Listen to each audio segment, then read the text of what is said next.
Hello friends, welcome to my channel Anjali Crafts. இந்த வீடியோல நம்ம என்ன பார்க்க போறோம்னா சென்டிமெண்டான சூப்பரான மெமரிஸை ரீகால் பண்ற மாதிரி ஒரு gift தான் பார்க்க போறோம். அந்த gift ஐடியா என்னன்னா மெமரி ஜார். இந்த gift நீங்க அப்பா அம்மா, wife husband, lover, sister brother இல்ல உங்க பெஸ்ட் ஃப்ரெண்ட் இந்த மாதிரி நீங்க யார் கூடலாம் க்ளோஸா இருப்பீங்களோ அவங்க எல்லாத்துக்கும் கொடுக்கலாம். உங்களுக்கு யார் கூடலாம் நிறைய ஸ்வீட் மெமரிஸ் இருக்கோ அவங்களுக்கும் கொடுக்கலாம். இந்த கிஃப்ட்டை நீங்கள் யாருக்கு கொடுக்க போகிறீங்களோ உங்கள் 2 பேருக்கும் இருக்கிற ஸ்வீட் மெமரிஸை இந்த மெமரி ஜாரில் ஃபில் பண்ணி கொடுக்க போகிறோம். ஸோ கண்டிப்பாக இந்த கிஃப்ட்டை நீங்கள் யாருக்கு கொடுக்க போகிறீங்களோ அவங்களுக்கு ஒரு ஹார்ட் டச்சிங் கிஃப்டாக தான் இருக்கும். ஓகே, கிஃப்ட்டை எப்படி செய்கிறதுன்னு பார்க்கலாம். அதுக்கு முன்னாடி நமக்கு என்னென்ன மெட்டீரியல் தேவைங்கிறத பார்த்துக்குவோம். ஃபஸ்ட்டு ஒரு ஜார் எடுத்துக்கலாம். அது கிளாஸ் ஜாராகவும் இருக்கலாம், இல்லை பிளாஸ்டிக் ப்ரீ டிசைன்டு ஜாரு, உங்களுக்கு எது கிடைக்குதோ அட்ராக்டிவாக இருக்கிற மாதிரி ஒரு ஜார் எடுத்துக்கோங்க. கலர் ஷீட்ஸ் எடுத்துக்கோங்க. அப்புறம் ஒரு ரிப்பன் எடுத்துக்கோங்க. உங்களுக்கு பிடிச்ச கலர் ஆர் நீங்கள் யாருக்கு கிஃப்ட்டை கொடுக்க போகிறீங்களோ அவங்களுக்கு பிடிச்ச கலரில் ஒரு ரிப்பன் எடுத்து வச்சுக்கோங்க. ஓகே, இப்போ மெமரி ஜார் எப்படி பண்ணுறதுங்கிறத பார்க்கலாம். ஃபஸ்ட்டு ஜாரை டெக்கர் பண்ணணும். நான் கண்ணாடி ஜார் எடுத்திருக்கேன்.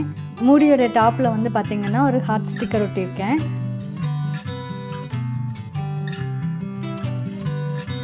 அதனுடைய இன்சைடில் ஒரு பேப்பரில் மெமரிஸ்னு போட்டு கீழே ட்ரெஷர் ஹவுஸ் ஆஃப் மைண்ட் அப்படின்னு சொல்லி எழுதி போட்டிருக்கேன்.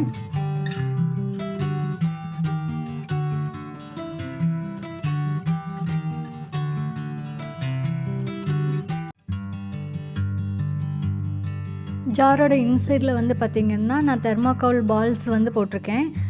அதுவும் வந்து டெக்கர் பண்ணுறதுக்கு தான். இப்போ பார்த்திங்கன்னா இந்த கிளாஸ் இன்னும் கொஞ்சம் அழகாக இம்ப்ரெஸ் பண்ணுற லெவலில் இருக்கும். அடுத்து மெமரிஸை எழுதுறதுக்காக டிஃப்ரெண்ட் கலர் ஷீட்ஸை இந்த மாதிரி கட் பண்ணி எடுத்து வச்சுக்கோங்க.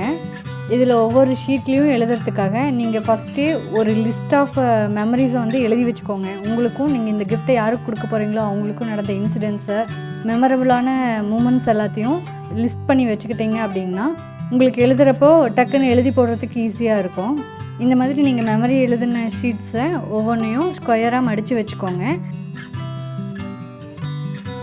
இந்த மடித்து வச்சுருக்க ஷீட்ஸ் எல்லாத்தையும் மெமரி ஜார்க்கில் போட்டுருங்க. இது கூடவே நீங்கள் இந்த கிஃப்ட்டை யாருக்கு கொடுக்க போகிறீங்களோ அவங்களுக்கும் உங்களுக்கும் நடுவில் இருக்க இல்லை அவங்க உங்களுக்கு ஷேர் பண்ண ஏதாவது small and cute things, for example நீங்களும் அவங்களும் ஒன்றா போன ஏதாவது ஒரு மூவி டிக்கெட் உங்கள்கிட்ட இருக்குது, ஆர் ஃபஸ்ட் டைம் ட்ராவல் பண்ண பஸ் டிக்கெட் உங்கள்கிட்ட இருக்குது, காயின்ஸ் அவங்க உங்ககிட்ட கொடுத்த ஏதாவது காயின்ஸ், மணி, இல்லை அவங்க உங்களுக்காக கொடுத்த ஏதாவது இயரிங்ஸ், இந்த மாதிரி க்யூட் திங்ஸை, அதுவும் உங்களுக்கு மெமரிஸை க்ரியேட் பண்ணும், ஹாப்பினஸை கொடுக்கும் அப்படிங்கிற மாதிரி ஸ்மால் திங்ஸ் வச்சுருக்கீங்கன்னா அதையும் மெமரி ஜார்க்கில் போடலாம்.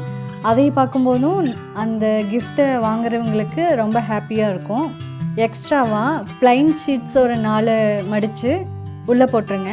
அது வந்து பார்த்திங்கன்னா ஃப்யூச்சரில் உங்கள் 2 பேர்த்துக்கும் நடுவில் நடக்கிற ஏதாவது ஸ்வீட் மெமரிஸை நீங்கள் மறுபடியும் ஃபில் பண்ணி வச்சுக்கிறதுக்கு ஹெல்ப்ஃபுல்லாக இருக்கும். மூடியோட இன்சைடில் வந்து பார்த்திங்கன்னா நீங்கள் இந்த கிஃப்ட்டை யாருக்கு கொடுக்குறீங்களோ அவங்களுக்கும் உங்களுக்கும் லவ்வை ரெப்ரசன்ட் பண்ணுற மாதிரி ஒரு வேர்டை நீங்கள் எழுதி விடலாம். அதுவும் அவங்கள கொஞ்சம் இம்ப்ரெஸ் பண்ணும்.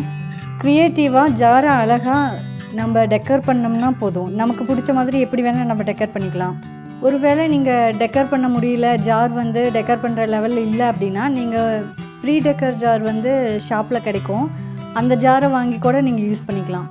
ஃபைனலாக ஜாரை க்ளோஸ் பண்ணதுக்கப்புறம் அது எக்ஸ்ட்ரா டெக்கராக அதனுடைய நெக்கில் ஒரு ரிப்பனை அழகாக டைப் பண்ணிங்கன்னா மெமரி ஜார் ஃபினிஷ். இன்னும் உங்களுக்கு எக்ஸ்ட்ராவாக ஏதாவது ஐடியா கிடச்சிதுன்னா நீங்கள் அதை வச்சு இன்னும் கூட இந்த மெமரி ஜாரை எக்ஸ்ட்ராவாக டெக்கர் பண்ணிக்கலாம். நீங்கள் இதை ஒரு கிஃப்ட் பாக்ஸுக்குள்ளே வச்சு கொடுக்கறதுனாலும் கொடுத்துக்கலாம், ஆறு ஓப்பனாக அப்படியே கொடுக்கறதுனாலும் கொடுத்துக்கலாம். இதுக்குள்ளே இருக்கிற கண்டென்ட் மூலமாக இது ஒரு பெஸ்ட் கிஃப்டாக தான் அவங்களுக்கு தெரியும். இப்போ நீங்கள் இமேஜின் பண்ணி பாருங்கள், இந்த கிஃப்ட்டை நீங்கள் அவங்களுக்கு கொடுக்கும்போது அவங்களுடைய எக்ஸ்ப்ரெஷன்ஸ் எப்படி இருக்கும்னு. இந்த கிஃப்ட் ஐடியா எப்படி இருந்துச்சுன்னு கமெண்ட் செக்ஷனில் கமெண்ட் பண்ணுங்கள். நெக்ஸ்ட்டு வேறு ஒரு கிராஃப்ட் வீடியோவோடு உங்களை சந்திக்கிறேன். அதுவரை tata bye bye. This is your Anjali.